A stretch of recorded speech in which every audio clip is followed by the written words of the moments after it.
Oi gente, tudo bem com vocês? Meu nome é Bruna e no vídeo de hoje nós vamos resolver alguns exercícios que envolvem o conceito de resistência elétrica. Em especial, nós vamos utilizar a primeira e a segunda lei de Ohm para resolver esses exercícios. Vamos lá?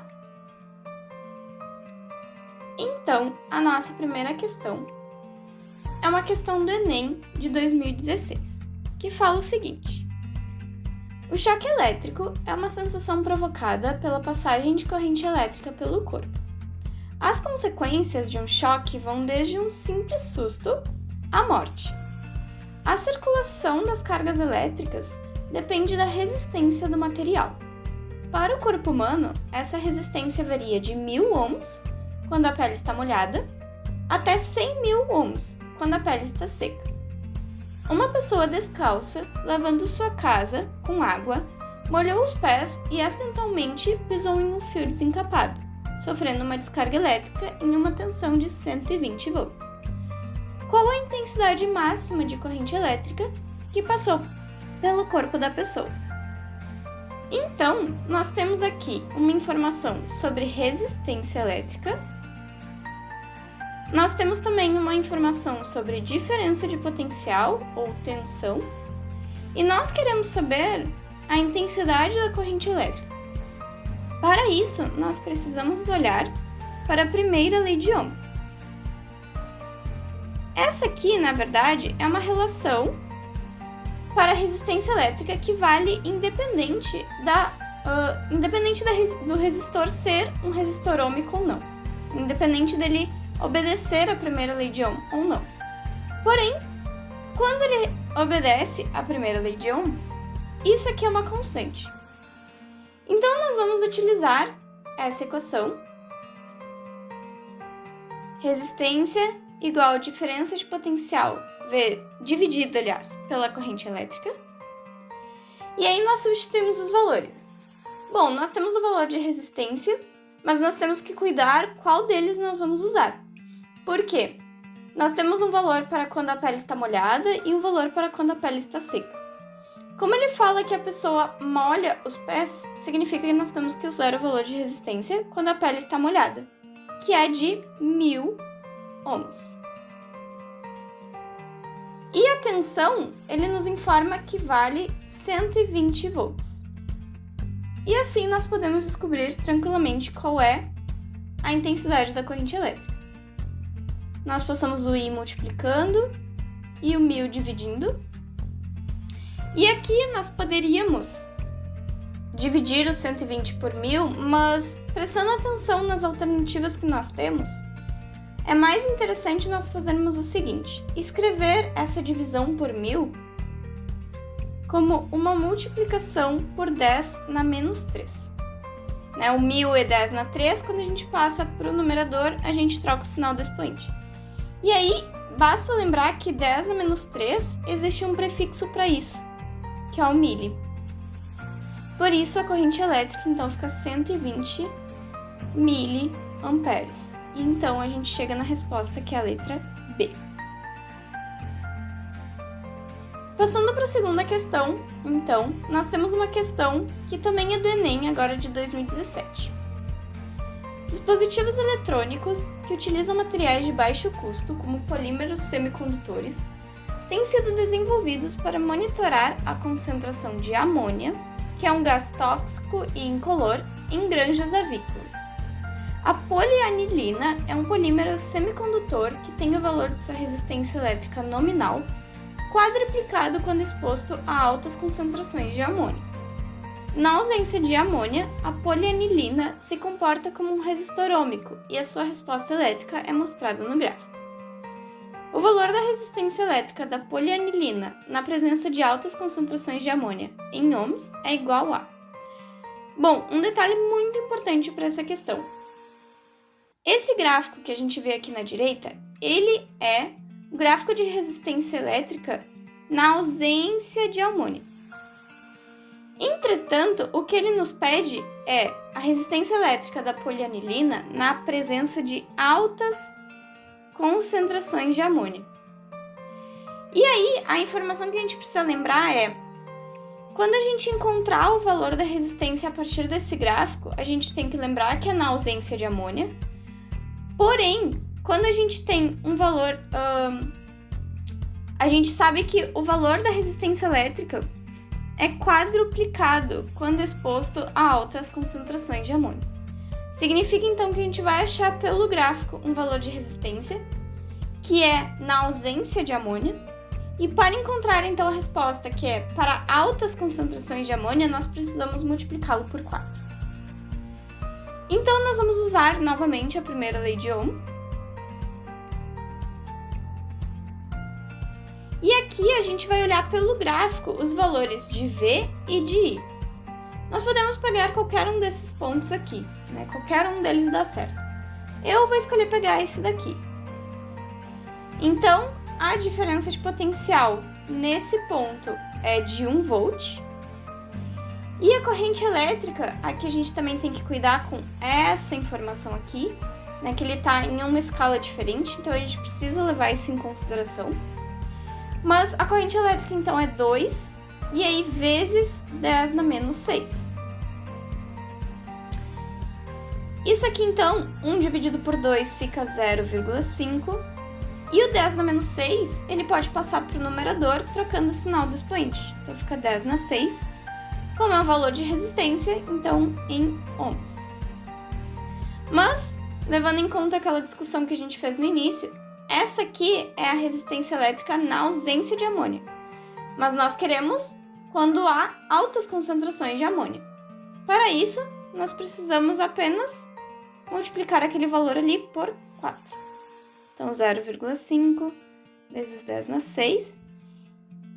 4 vezes 0,5, nós encontramos 2 vezes 10 na 6 ohms. E então, chegamos na resposta, que é a letra E. Passando então para a questão número 3. É uma questão da Universidade Federal de Juiz de Fora, em Minas Gerais. Medidas da corrente elétrica em função da diferença de potencial aplicada foram realizadas em 2 resistores, de metais diferentes, encontrando-se os resultados relacionados abaixo. Durante as medidas, a temperatura dos resistores foi mantida constante. Nessas condições são feitas as afirmativas.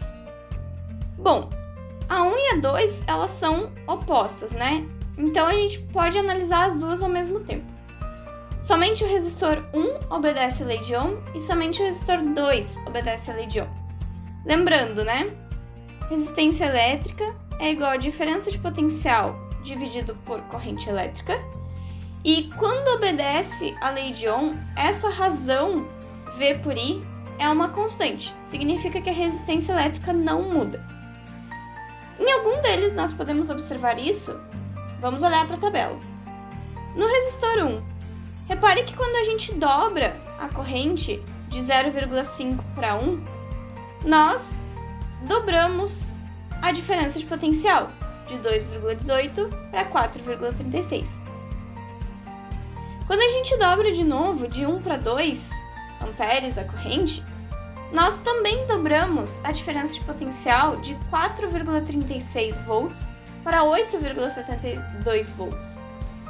E isso acontece de novo quando a gente dobra a corrente de 2 para 4 amperes. E a diferença de potencial também dobra de 8,72 para 17,44 volts. Significa que o resistor 1 é um resistor ôhmico. Ele obedece à lei de Ohm. Já o resistor 2, a gente na primeira observação já podemos ver que ele não obedece à lei de Ohm. Porque quando a gente dobra a corrente elétrica de 0,5 para 1 ampere, nós vemos que nós não dobramos a diferença de potencial de 3,18 volts para 4,36 volts. Isso significa que ele não obedece à lei de Ohm. Então, nós temos que a 1 é verdadeira e a 2 é falsa. E a número 3. Um dos resistores tem resistência elétrica com valor de 4,36 ohms. Bom, essa afirmação para o resistor 2 que não obedece à lei de Ohm, ela nem faz sentido. Porque para cada diferença de potencial, para cada corrente elétrica, nós vamos ter um valor de resistência diferente. Porém, se a gente observar para o resistor 1, que é um resistor ôhmico, ou seja, a sua resistência não varia conforme nós variamos a diferença de potencial e a corrente elétrica. Se nós olharmos para essa segunda linha, por exemplo, em que a corrente vale 1 e a diferença de potencial é 4,36, se nós colocarmos o 4,36 aqui no lugar da diferença de potencial e o 1 no lugar da corrente, nós chegamos sim que a resistência vale 4,36 ohms. Então, sim, a número 3 está correta. Por isso, 1 e 3 são verdadeiras. Nossa resposta é a letra B. Partindo para a questão 4. Agora, a questão 4 e a próxima questão também, elas são questões que estão no nosso livro, do nosso curso. Então, a primeira delas fala, se você pegar um fio de seção transversal 3 vezes menor do que a de outro fio de mesmo material e comprimento, a resistência do primeiro será maior ou menor do que a do segundo. Quantas vezes? Bom, a partir de agora nós vamos estar trabalhando com a segunda lei de Ohm. A segunda lei de Ohm, ela também fala sobre resistência elétrica, mas ela fala sobre propriedades do próprio resistor e não mais sobre propriedades de qual circuito o resistor está ligado, então tensão e corrente. Aqui nós vamos falar sobre resistividade, que é uma característica do material, comprimento e seção transversal, ou a área de seção transversal do fio. Bom, nós estamos comparando dois fios, certo? Então nós vamos considerar que aqui é a resistência do fio 1, resistividade 1, comprimento 1 e área 1. Nós temos um segundo fio.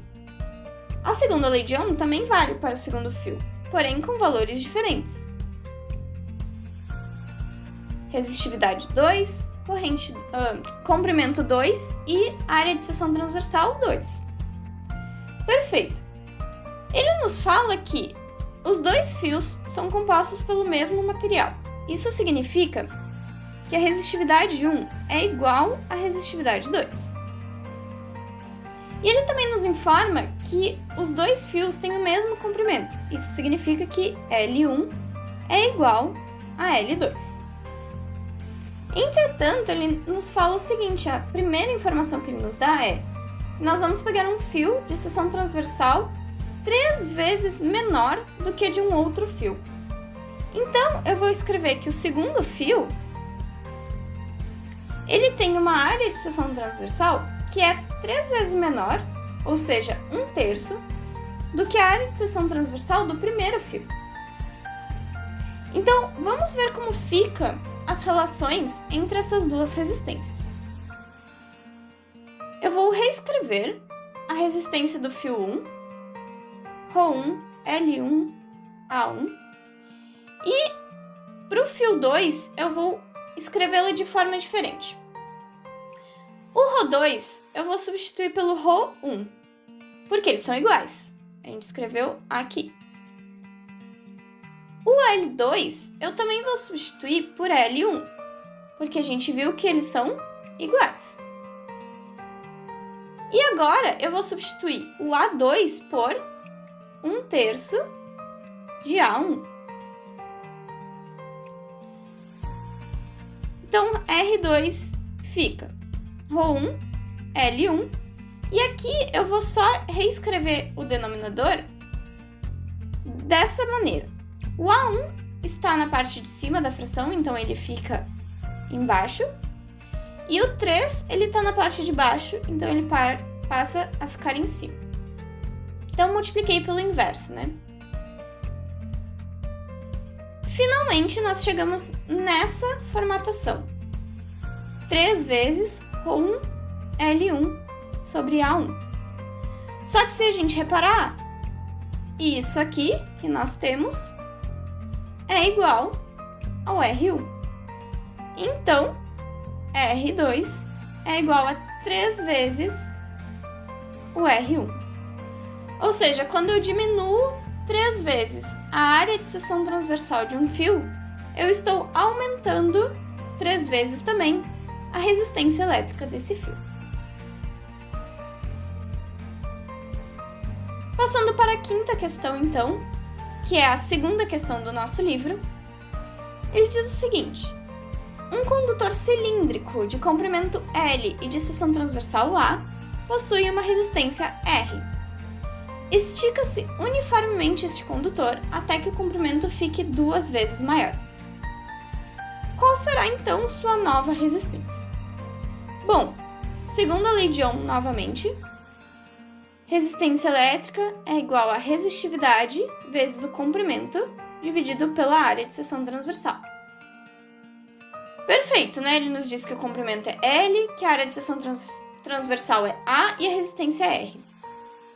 Porém, quando ele nos diz que estica-se uniformemente este condutor, significa o seguinte, que eu vou pegar esse fio e vou esticar ele. Porém, quando eu estico, além de aumentar o comprimento, eu acabo por diminuir a área. Isso acontece porque eu preciso manter o volume inicial igual ao final.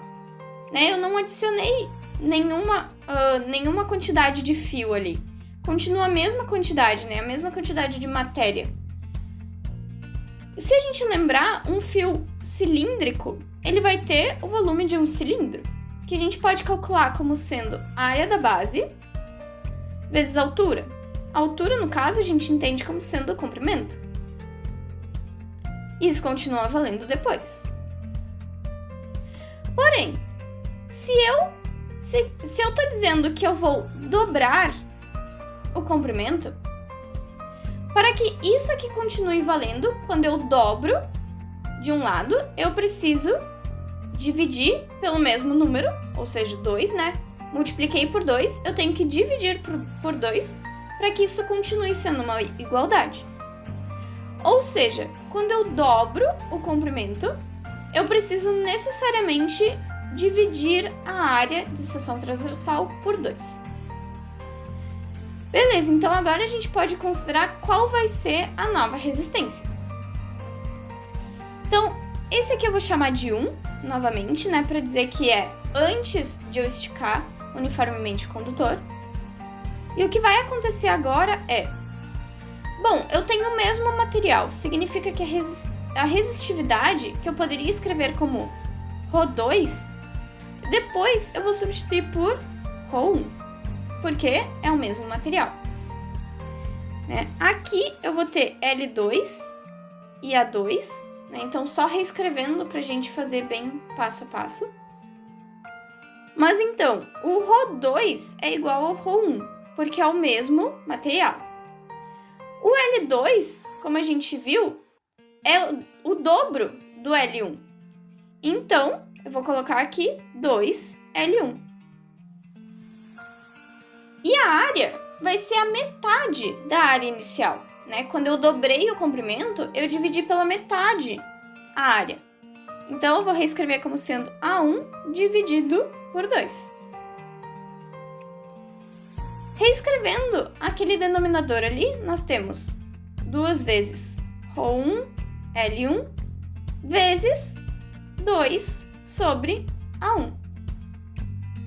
Passando esse 2 lá para frente, só reescrevendo isso aqui, nós chegamos que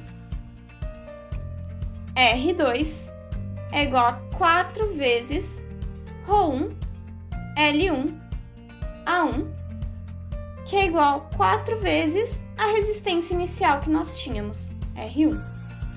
Então, o que acontece é, quando eu estico uniformemente esse condutor, até que o comprimento fique 2 vezes maior, quando eu dobro o comprimento, eu tenho que necessariamente dividir a área por 2. E nisso, eu acabo aumentando a minha resistência elétrica em 4 vezes.